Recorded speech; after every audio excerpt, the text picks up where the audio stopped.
In today's video, I'm going to teach you how to add buffer time in Calendly, a valuable feature that helps balance your schedule by ensuring you have breaks between your appointments.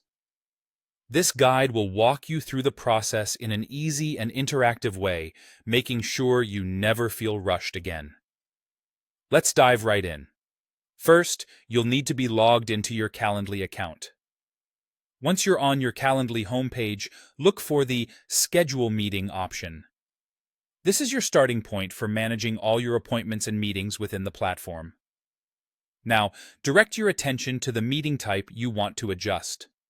Towards the end of your chosen meeting type row, you'll notice a set of 3 dots. Click on them. This icon represents more options available for that particular meeting. Once you click, a drop-down menu will appear. Here, select the Edit option. This action will lead you into the settings where you can customize your scheduling preferences.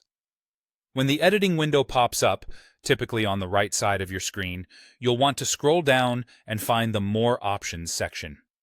This area gives you additional controls over how your meetings are managed.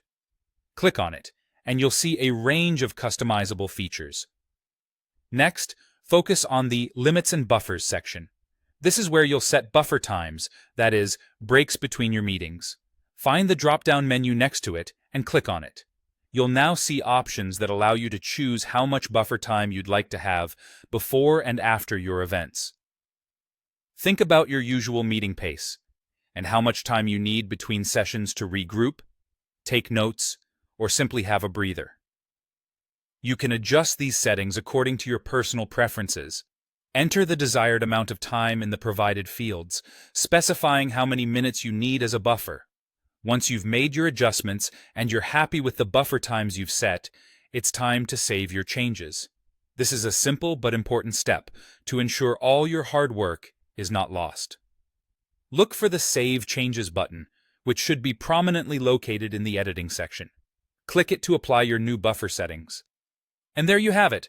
You've successfully added buffer times to your Calendly schedule, making it easier to manage back-to-back meetings with more ease and less stress. Remember, these settings can always be adjusted as your scheduling needs evolve. Thank you for watching, and I hope this guide helps enhance your productivity with Calendly.